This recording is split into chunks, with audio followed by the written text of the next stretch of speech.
What's up, guys? There's a surprising new balance update for Tarisland coming out tomorrow, I think, actually, or today, whenever you see this video. In any case, there's a couple of classes that have been updated. I have information from WhatsApp as well, which will kind of dive into to explain some of the changes, but there are a couple interesting things here. So first up, we have Frost Mage is getting buffed, Cunning, Rage, and Hunting. These are the 4 classes that are getting buffed. So we can see here, Icicle Storm, Arctic Icicle, and Instant Arctic Icicle can now crit. This is actually a pretty nice buff. It'll be like a 5% crit or something like that. You might be able to raise it up a little bit, but it is still going to be a combo class. Just now these can crit. This is actually pretty important. Even something like 5% or maybe 6% with, gems and other things, that'll trigger multiple times throughout a raid. You're using these abilities, 20, 40, 50, 100 times, it's going to be triggering. So this is actually kind of nice. Additionally, during the Inscribed Stone, the Icicle skills will deal an extra attack. Icicle Storm deals 4 extra attacks. These two deal 6 extra attacks. And then all of these extra attacks are dealing 160% plus 420% damage. So the 160% is basically of your attack plus 420.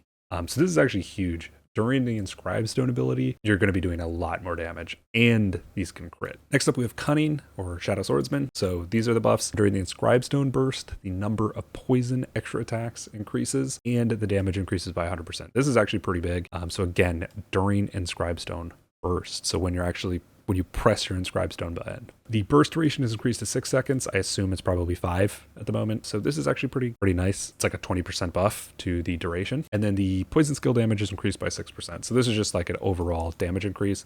This is actually fairly large for Cunning as well. Next up, we have Rage Warrior. So during the Inscribed Stone burst, each use of Fury Blade will trigger 3 additional attacks. And each of these will deal 125 plus 336 physical damage. Next up, we have Hunting. So basically, when you Inscribed Stone burst, you basically get the max stability, which is when you stand still. And rapid shots during this period will deal an additional 100% plus 259 damage per arrow. So similar to kind of the Rage Warrior. So basically they're saying that a lot of combo classes are struggling during burst mechanics or short burst like windows, right? So something like the slimes in Synthesis Doctor, right? That go towards your healers. Combo classes are having a harder time killing those types of things, right? This is a chart from the official Tarisland WeChat. This is the average DPS. So right here, average DPS for basically last week in these raids. There are 5 raids listed here: Ancient Tree, Synth Doctor, Gemini Twins, Archdruid, and Spider Queen. This is the legend down here, and they're color coordinated, so top down.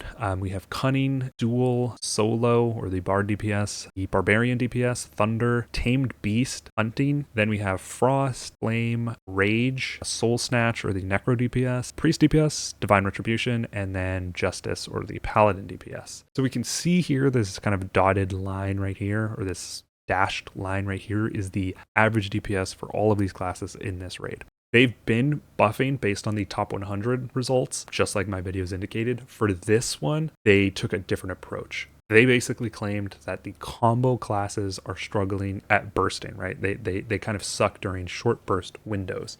So they're specifically targeting that to patch. Now we can see here that Cunning, being the dark purple, is like just bad on every single raid. We knew that information. Even at the top level, it's the exact same thing. We can also see that Frost is doing pretty poorly on every raid. They're below the average DPS on every single raid. This is different than the top level performance, which means Frost could end up becoming really, really, really strong. Frost already is pretty strong at the high level in certain raids. It'll be even better. We also see Rage is performing extremely well on certain raids. As you can see, it's like, neck and neck with Duel, better than the average here. They specifically, in the Chinese WeChat, they specifically mentioned Rage as being a kind of a weird thing, and I'll show a different table as kind of like why Rage specifically is weird. Some of the other ones we see Necro DPS being a little bit below, which again is kind of the same on the top end. And then Priest DPS is doing below on a couple of raids, or like dead average. On Spider Queen, it does quite well.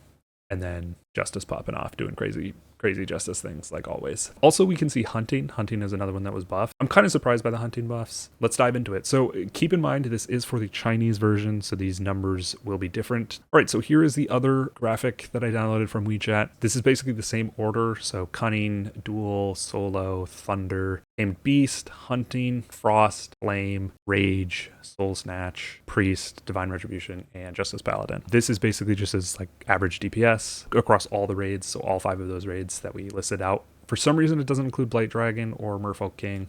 Not really sure why they chose these 5, but hey. And then this is basically average DPS for Spider Queen. For whatever reason, they're really emphasizing Spider Queen on some of these justifications. I think it's because Spider Queen is basically just like a single target raid. As we can see here, Cunning, terrible. It's like 9% worse than every other class in every raid. So this just says like it's getting the buff, and then the ones in orange are getting buffed, right? So Cunning sucks really bad. Again, same thing in the top level. Cunning sucks. So this is hunting right here. Hunting is interesting because it's basically dead average on the average raid. However, it is getting buffed, and the reason for that is because in the burst scenarios, apparently hunting is not doing very well. This one's kind of surprising. Frost is also shocking that it's doing so bad in the average because it's not doing very bad in the top level. So Frost is getting a pretty hefty buff, a pretty surprising buff. I expect Frost will be S tier in terms of the top echelon in the global release. So Flame is minus 1.7 of the average, but it did not get a buff. And the reason is because its Spider Queen performance is quite good. It's 2.1% better than all of the other classes. And so like I said, they're for whatever reason, they're really emphasizing Spider Queen DPS, and I assume that's why Hunting is getting buffed, because it's doing poorly in Spider Queen specifically. So the justification for not buffing Flame is because it does really well in Spider Queen. I don't really know why they're doing that. Basically, if they buff the rest of these classes, Flame is going to become the worst on average class. Then we have Rage is actually getting buffed, and it is better than the average class. It's 0.9% better than the average class. Again, they specifically mention Rage. It's because Rage does so much AoE damage that its DPS numbers are kind of inflated. So Rage in particular is getting buffed for that single target additional damage. Rage does pretty poorly in Spider Queen, so it is getting buffed. Yeah. Rage will be pretty good. It already is really good. You'll oftentimes see in like Pug raids, warriors doing really high DPS. Soul Snatch, same justification as Flame. It's performing worse on average, but in Spider Queen specifically, it's performing better. So they're not buffing it. And the same thing with Divine Retribution. It is worse on average, but in Spider Queen, it performs really, really well because of that single target damage. And then we have Justice Paladin, which is just OP. So yeah. So hopefully that clears up some misconceptions. I see people kind of look at these, like the balance patch, and basically this balance patch in particular, and basically be like, oh, well, I guess Frost Mage like sucked and now it's not sucking, or like Warrior sucked and now it won't suck. This balance patch has a very specific purpose. I don't know if they're going to do that for the additional ones. Like I said previously, a lot of their justification, their reasoning was from the top 100 parses, which is what I did my videos on. So we'll see how this changes things. I'll give it a couple of weeks, or like, a week, 10 days or something like that. And then I'll do an updated DPS tier list based on, again, all of the numbers from global and China. And we'll see, was this good for the balance of the game, the health of the balance? Buffing Cunning is definitely good. 100% buffing Cunning is really, really good. And we'll see about the others. So that's going to do it for this one, guys. Thanks for watching. Hopefully you enjoyed. Peace. I got big dreams, I'ma do big things. Yeah, you see me on the big screen looking so clean. I don't move slow, I move fast, right past anybody taking life for granted. Yeah, that's too bad. I'd be grateful for everything that I have. You only got this life, you don't get it back. Make the most of it, become the best that I can. Everybody look at me, I got a plan.